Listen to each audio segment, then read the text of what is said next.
Madaling araw pa lang bumiyahe na kami sa Camp Kapinpin sa Tanay Rizal para ma-witness yung isang event. Yun yung Harvest Festival na inorganize ng Tarlac Heritage Foundation. Kasama nila yung 2nd Infantry Division ng Philippine Army. At ang tema ng event is Water is Life, Agri-Reforestation. At hindi lang ito tungkol sa ani, kundi pati na rin sa sustainability, community at nature.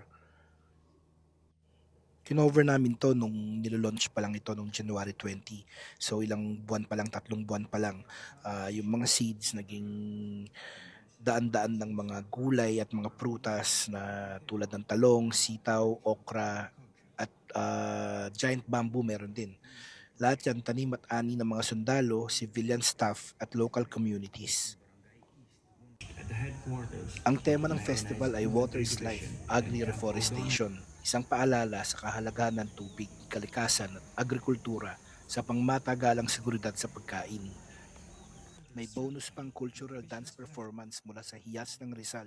Panurin natin yung kanilang sayaw.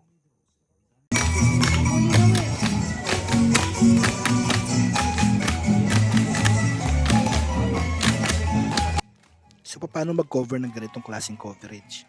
Una, hanapin ang moment ng interaction tulad ng pagtutulungan sa mga pag-aani o ngiti ng mga kalahok.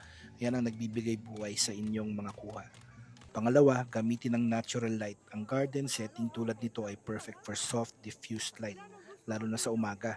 It helps highlight the freshness of the crops and the emotion in people's faces.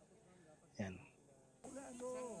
At yung pangatlo, huwag kalimutang mag-capture ng context shots, mga signage, banners at wide shots ng buong garden. Mahalaga ito para may lahad ang buong kwento ng festival. Itong programa sa Hardingan nila.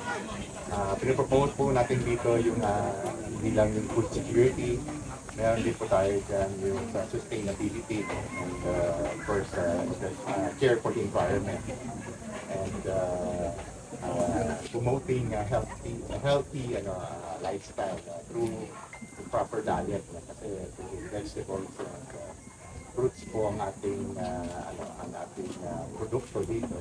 And ito po ay ituloy-tuloy na namin. In fact, we have planned to expand itong ating area ng ating Happy ng Lunas. No?